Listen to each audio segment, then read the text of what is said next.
Imagine a world where digital characters moved like stiff puppets, where every explosion was a flat sprite, and every landscape a blurry collection of polygons. This was the cutting edge of video games in the early 1990s, a realm of blocky, pixelated dreams. Then, almost overnight, something changed. A single piece of hardware arrived, and suddenly, the flat became dimensional. The blurry became sharp, and what was once a cartoonish abstraction transformed into a vivid, immersive reality. This is the story of 3DFX Interactive, the company that brought true 3D to the masses, and then, just as quickly, lost it all. Picture the Silicon Valley of 1994, a cauldron of ambition where garage startups dreamed of changing the world. Amidst this ferment, three former Silicon graphics engineers, Scott Sellers, Ross Smith, and Gary Terali, shared a vision. They saw a future where computers could render complex 3D graphics, not just for expensive workstations, but for every desktop. They founded 3DFX Interactive, and their early focus wasn't on PCs, but on arcade machines, partnering with companies like Atari Games and Sega. Their expertise was in the intricate art of crunching numbers, converting mathematical models into lifelike images at blistering speeds. But the true game changer was still on the horizon. In 1996, 3DFX released the Voodoo graphics chipset. This wasn't a complete graphics card. It was an add-on accelerator, a dedicated engine for 3D rendering that worked alongside your existing 2D card. What it did was nothing short of revolutionary. Suddenly, games like ID Software's Quake, Looking Glass Studios' Flight Unlimited, and Crystal Dynamics' Tomb Raider transcended their pixelated origins. Textures became detailed, lighting became dynamic, and objects gained true depth. The Voodoo graphics card introduced features like Z-buffering, texture mapping, and anti-aliasing directly to the home PC, pushing the boundaries of what was possible. For the first time, gamers could experience graphics that previously existed only in high-end arcade cabinets or specialized workstations, right in their own homes. The impact was immediate and profound. Gamers flocked to the Voodoo-powered cards, manufactured by partners like Diamond Multimedia and Orchid Technology. The industry coined a new term, Voodoo Compatible. If a game didn't support 3DFX's proprietary Glide API, it simply wasn't considered cutting edge. Sales exploded. In 1997, 3DFX went public, with shares opening at $11.50 and quickly soaring. They were the undisputed kings of 3D acceleration, a company that had single-handedly defined a new standard. But how could they possibly maintain this lead against a rapidly evolving tech landscape? By the winter of 1998, the world of PC gaming looked radically different, bathed in the vibrant, detailed light that 3DFX had cast. The company cemented its dominance with the release of the Voodoo 2. It was faster, more powerful, and introduced a groundbreaking feature called Scanline Interleave, or SLI, allowing two Voodoo 2 cards to work together for even greater performance. This innovation pushed frame rates to unprecedented levels, making games feel smoother and more immersive than ever before. 3DFX was at its absolute peak, holding an estimated 85% of the 3D accelerator market share, with revenues soaring to hundreds of millions of dollars. The feeling of invincibility was palpable, but beneath the surface, critical strategic missteps were already taking root. The first major error was their unwavering commitment to the Glide API.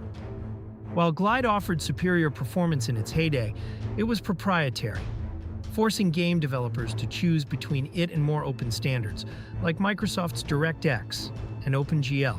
As DirectX matured, offering comparable performance and broader compatibility, 3DFX's reliance on Glide became a liability, fragmenting the market and alienating developers. Secondly, 3DFX stubbornly delayed integrating 2D graphics onto their chipsets. This meant users still needed a separate, older 2D card alongside their Voodoo accelerator, adding cost and complexity. While competitors like NVIDIA and ATI were rapidly moving towards single integrated solutions, then came the decision that would prove catastrophic. In early 1999, 3DFX announced its acquisition of STB Systems, one of its primary board manufacturing partners, for $141 million in stock. The idea was to bring manufacturing in-house, cutting out the middleman and controlling the entire supply chain. But in doing so, 3DFX instantly alienated its other crucial partners, Diamond, Creative Labs, Orchid, transforming them from customers into direct competitors. These companies, once loyal distributors of Voodoo chips, now turned to rivals like NVIDIA, buying their chips and pushing their own integrated graphics cards. 3DFX had fired a cannonball into its own distribution network. The market, meanwhile, was not standing still. NVIDIA launched its groundbreaking GeForce 256 in late 1999, hailed as the first GPU, or graphics processing unit, featuring hardware transform and lighting, a leap beyond 3DFX's capabilities. 3DFX's response, the Voodoo 3, released in the same year, was a compromise, delayed by the STB acquisition and lacking essential features present in its competitors. As competitors closed in, 3DFX made an even more desperate gamble, one that would seal their fate. The new millennium dawned, and with it, a chill wind swept through the once unassailable empire of 3DFX. Their last major push was the Voodoo 4 and Voodoo 5 series, launched in 2000. These cards featured advanced multi-chip configurations, promising unparalleled power. The Voodoo 5 5500, with its two VSA 100 chips, offered impressive performance, but it was late to market, expensive, and consumed a lot of power. Its flagship, the legendary Voodoo 5 6000, which boasted four VSA 100 chips, was plagued by technical issues and never saw a commercial release. By this point, NVIDIA, with its GeForce 2 series, and ATI with its Radeon line, had not only caught up, but surpassed 3DFX in performance, features, and, crucially, market strategy. They offered integrated 2D, 3D solutions, embraced open APIs, and cultivated strong relationships with board partners and developers. 3DFX, crippled by its strategic missteps and dwindling finances, simply couldn't keep up. Their stock plummeted, layoffs became frequent, and the company found itself bleeding cash.